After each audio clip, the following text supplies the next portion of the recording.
Halo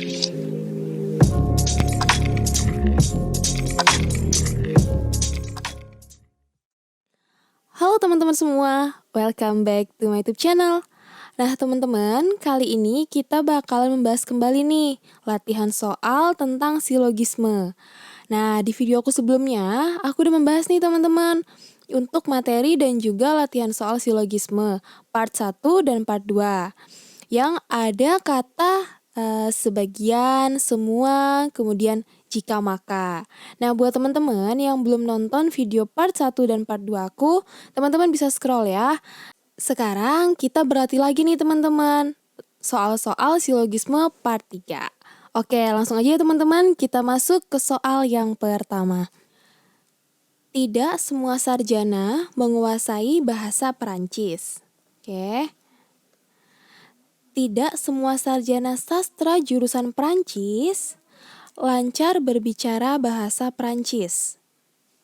Yang ketiga, semua sarjana sastra lancar berbahasa Indonesia. Semua ya teman-teman. Oke, terus James adalah sarjana jurusan Jerman. Jadi, nah kelihatannya kayak ribet nih teman-teman karena ada 4 premis ya. Tapi tenang aja, kita coba telusuri dari pilihan jawaban yang ada. Oke teman-teman, kita lihat yang A. James lancar berbahasa Jerman. Ya. Nah, kalau kita lihat nih di soal di pernyataan-pernyataannya itu nggak ada nih teman-teman keterangan kalau si James ini lancar berbahasa Jerman ya. Di situ cuma diketahui bahwa James adalah sarjana jurusan Jerman dan nggak ada nih di premis-premis di atasnya ya yang membahas tentang bahasa Jerman. Oke, berarti otomatis jawaban yang A ini salah ya teman-teman. Oke, karena kita menjawab berdasarkan yang diketahui di soal ya. Kita lihat yang B. James lancar berbahasa Indonesia. Oke.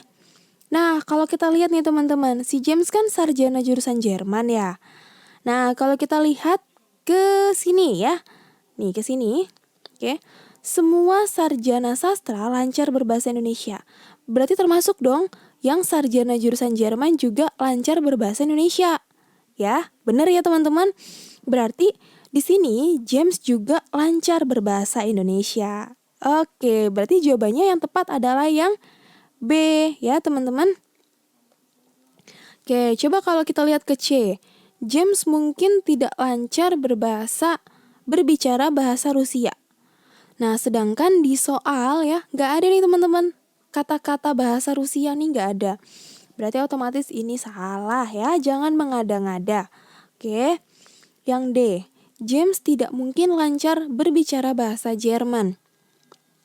Nah, kita nggak tahu ya teman-teman, sekalipun dia sarjana jurusan Jerman, tapi mungkin aja dia lancar atau mungkin aja dia tidak lancar gitu. Jadi ini belum pasti ya teman-teman, maka ini jawabannya kurang tepat, oke. Kemudian yang E, James tidak mungkin tidak lancar berbicara bahasa Jerman. Nah, sama ya penjelasannya kayak sebelumnya, karena belum tentu sih dia lancar ataupun belum tentu dia tidak lancar gitu ya teman-teman. Atau mungkin dia ternyata yang sedang-sedang saja gitu. Nah kita nggak tahu nih teman-teman. Makanya jawabannya kan belum pasti. Berarti ini kurang tepat. Oke ya. Berarti jawaban yang paling tepat tadi adalah yang B ya teman-teman. Oke kita lanjut ya ke soal berikutnya. Tak ada 2 perhiasan berlian yang mempunyai kilau yang sama. Oke teman-teman. Kilau yang sama. Nggak ada ya. Tak ada nih. Oke lanjut. Cincin X dan Y terbuat dari berlian. Oke teman-teman. Nah sekarang kita lihat nih langsung di pilihan jawabannya ya. Yang A. Hanya cincin berlian X dan Y yang berbeda kilaunya. Belum tentu teman-teman ya. Karena masih banyak cincin-cincin lainnya. Ya teman-teman. Oke, berarti ini jawabannya kurang tepat ya. Kurang memenuhi kedua dari premis ini ya. Oke, yang B. Semua cincin berlian memiliki kilau yang berbeda dengan cincin X dan Y. Oke, ini bisa kita keep dulu ya teman-teman. Oke, kita lihat sekarang yang ke C. Cincin berlian X dan Y mempunyai kilau yang berbeda. Nah, ini bisa jadi benar nih teman-teman. Kalau kita lihat nih ke pernyataan ya. Cincin X dan Y itu kan terbuat dari berlian. Nah, ke premis yang pertama, tak ada dua perhiasan berlian yang mempunyai kilau yang sama. Oke. Berarti di sini cincin berlian X dan cincin berlian Y itu memiliki kilau yang berbeda ya. Karena di premis pertama kan dikatakan kalau perhiasan berlian itu kilaunya berbeda-beda teman-teman ya. Kilaunya nggak sama gitu. Berarti jawaban yang paling tepat itu adalah yang C ya teman-teman. Oke. Kalau kita lihat nih ke yang D. Ada cincin berlian selain cincin X dan Y yang memiliki kilau. Nah, tapi di situ nggak dikasih tahu tuh teman-teman kilaunya sama atau beda, ya. Jadi belum tentu nih teman-teman jawaban yang D ini tepat. Oke, teman-teman. Kita lihat yang ke E. Semua perhiasan yang sama bentuk dengan cincin X dan Y pasti berkilau. Nah, bentuk gimana nih, ya? Soalnya di pernyataan kita nggak membahas tentang bentuk ya teman-teman. Jadi jawabannya itu kurang tepat ya teman-teman. Nah, kembali nih kita lihat ke pilihan yang B. Semua cincin berlian memiliki kilau yang berbeda dengan cincin X dan Y. Ya, kita lihat kalau dari pernyataan ini sepertinya ya teman-teman kalau kita asumsikan ya. Di sini berarti seakan-akan cincin X dan cincin Y ini punya kilau yang sama ya. Karena berbeda dengan cincin X dan Y. Oke, padahal kan harusnya cincin X dan Y ini kilaunya berbeda gitu teman-teman. Jadi memang yang paling tepat itu adalah pilihan jawaban yang C ya teman-teman. Karena sudah mengakomodir dari dua premis yang ada di soal gitu teman-teman. Kita lanjut ya ke soal yang berikutnya. Semua wisatawan selalu mengunjungi kota yang memiliki kesenian daerah. Lombok memiliki banyak kesenian daerah. Jadi, oke teman-teman, kita lihat nih kepilihan jawaban yang A ya. Semua yang mengunjungi Lombok adalah wisatawan. Oke, belum tentu ya teman-teman, mungkin ada orang lain, mungkin ada peneliti ya yang mengunjungi Lombok. Jadi jawaban A ini belum tentu benar. Oke. Jawaban yang B. Sebagian wisatawan tidak mengunjungi Lombok. Nah, padahal di premis yang diketahui, semua wisatawan itu selalu mengunjungi kota yang memiliki kesenian daerah, ya. Dan Lombok itu adalah salah satunya, gitu. Berarti semua wisatawan nih selalu mengunjungi Lombok nih, teman-teman. Ya, berarti jawaban yang B kurang tepat. Nah, yang C, hanya beberapa wisatawan mengunjungi Lombok. Nah, padahal tadi diketahui bahwa semua wisatawan teman-teman yang mengunjungi Lombok. Ya, berarti jawaban C kurang tepat.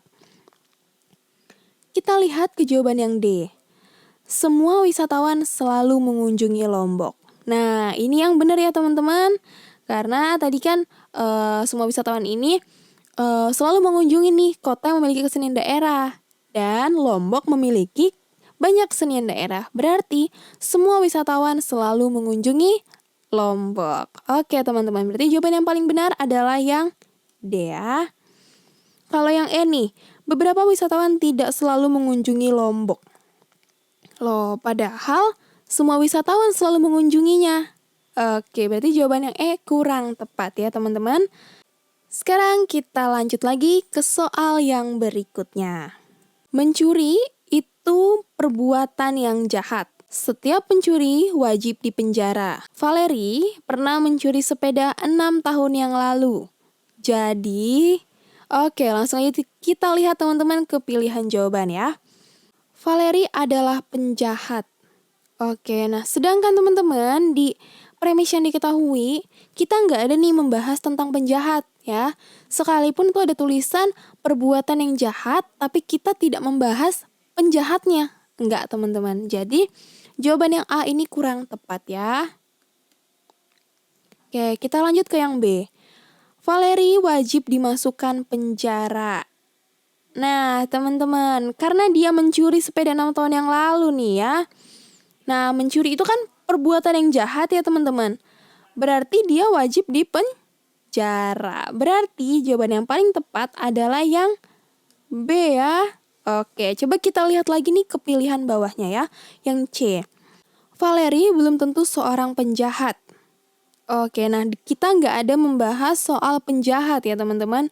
Berarti jawaban yang C kurang tepat. Kita lihat yang D sekarang. Penjara itu mengubah orang jahat jadi baik. Nah, apalagi ini ya. Nggak ada di premis membahas tentang mengubah orang jahat jadi orang baik. Kembali teman-teman, tidak boleh mengada-ngada ya. Oke, berarti jawaban yang D itu kurang tepat. Nah, jawaban yang E. Penjara pernah dimasuki Valeri. Bisa jadi sih teman-teman benar ya. Tapi yang lebih tepat itu yang B teman-teman. Karena ada kata-kata wajib ya. Soalnya si Valeri ini kan merupakan pencuri. Nah, maka dia wajib dipenjara. Jadi lebih tepat lagi apabila kita menjawab yang B. Mengerti ya teman-teman? Oke, kita lanjut lagi ke soal yang berikutnya. Pantai yang indah akan menarik banyak wisatawan. Kota Pacitan memiliki banyak pantai yang indah. Kota Madiun tidak memiliki pantai. Oke teman-teman, jadi kita lihat yang A ya. Kota Pacitan dan Kota Madiun akan menarik banyak wisatawan. Nah, untuk Kota Pacitan, benar teman-teman, akan menarik banyak wisatawan. Kenapa? Karena dia memiliki banyak pantai yang indah ya. Nih, Kota Pacitan. Nah, kita lihat ke premis satunya. Pantai indah akan menarik banyak wisatawan. Berarti Kota Pacitan benar nih akan menarik banyak wisatawan. Kita lihat yang Kota Madiun. Nah, ternyata Kota Madiun ini tidak memiliki pantai. Karena tidak memiliki pantai, nah bagaimana dia mau menarik banyak wisatawan ya? Karena ketika ingin menarik banyak wisatawan, di situ harus ada pantai yang indah. Berarti jawaban yang A kurang tepat ya teman-teman. Oke, kita lanjut lagi ke pilihan jawaban berikutnya yang B. Kota Pacitan dan Kota Madiun tidak akan menarik banyak wisatawan. Loh, enggak teman-teman, karena si Kota Pacitan ini kan banyak pantai indah, maka dia akan menarik banyak wisatawan ya. Berarti jawaban yang B ini kurang tepat ya teman-teman. Oke, jawaban yang C nih. Kota Pacitan akan menarik banyak wisatawan. Wah, bener ya teman-teman. Karena banyak pantai yang indah. Oke. Dan Kota Madiun tidak. Oke teman-teman, bener juga ya. Karena Kota Madiun tidak memiliki pantai. Maka dia tidak menarik banyak wisatawan. Oke. Karena ini benar, maka jawabannya adalah yang C teman-teman. Coba yang D nih. Kota Pacitan tidak akan menarik banyak wisatawan. Salah ya teman-teman, dia justru menarik banyak wisatawan. Dan Kota Madiun akan menarik banyak wisatawan. Wah, ini kebalik ya teman-teman. Harusnya Kota Pacitan yang menarik banyak wisatawan dan Kota Madiun yang tidak akan menarik banyak wisatawan. Oke, yang E. Kota Pacitan dan Kota Madiun akan menarik wisatawan yang sama banyaknya. Loh, nggak ada teman-teman membahas tentang wisatawan yang sama banyaknya ya. Nggak ada teman-teman.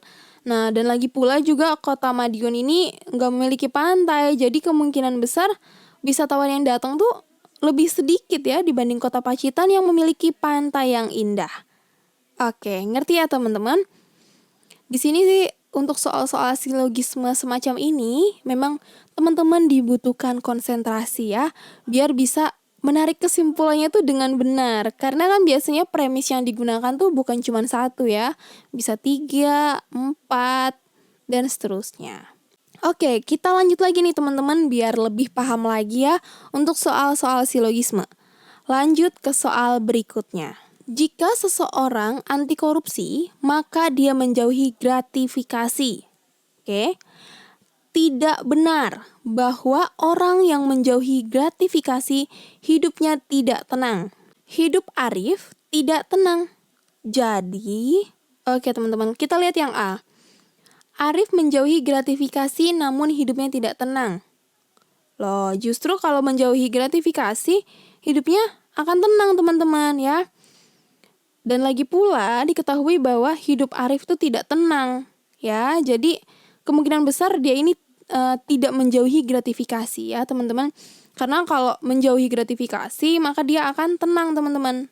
Ya, ini kan negasinya ya teman-teman.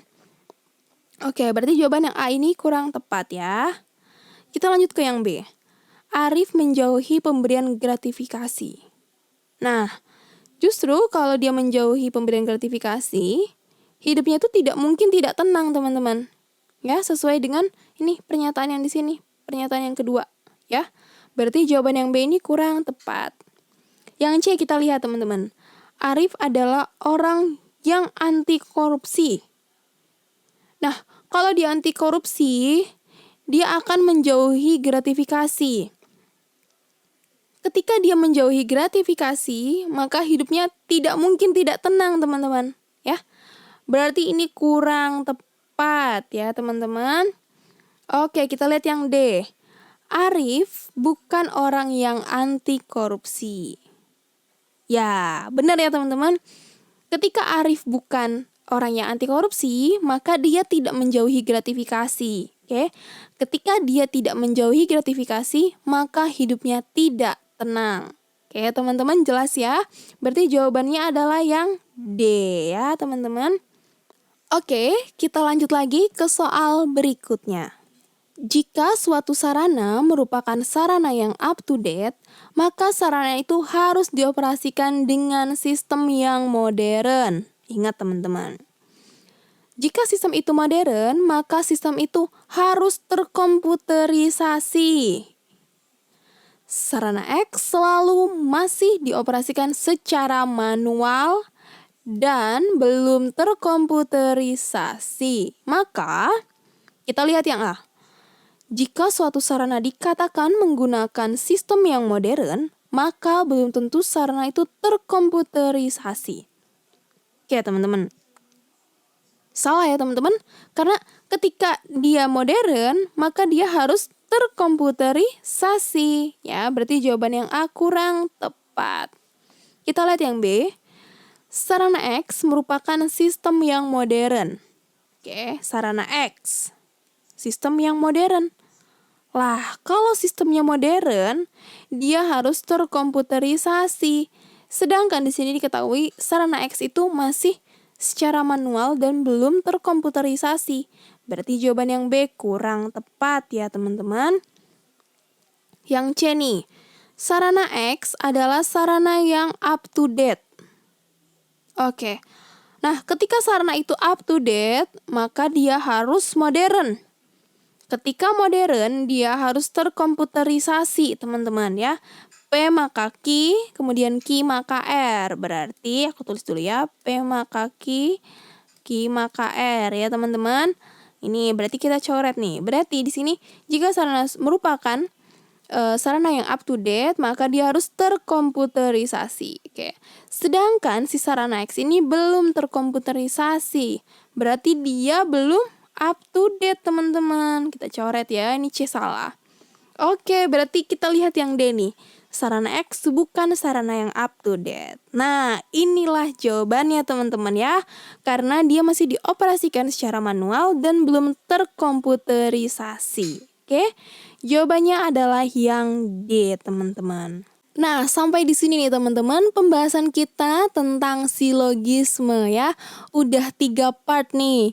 Kita berlatih soal-soal silogisme.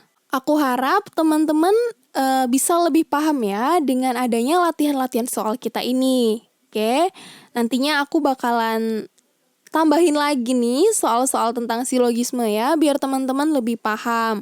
Karena ini sering keluar ya, baik itu di tes CPNS ataupun di tes sekolah kedinasan. Nah, buat teman-teman nih yang belum subscribe aku, subscribe sekarang juga nih teman-teman. Dan juga nyalain loncengnya biar teman-teman gak ketinggalan nih video-video terbaru dari aku yang tentunya pasti akan bermanfaat buat teman-teman semua. Oke teman-teman, jangan lupa nih untuk terus berlatih lagi mengingat kemarin kan sudah ada beberapa ya instansi yang mengumumkan seleksi administrasinya. Jadi persiapkan diri kalian baik-baik untuk menghadapi SKD. Terima kasih teman-teman sudah menonton dan salam sukses.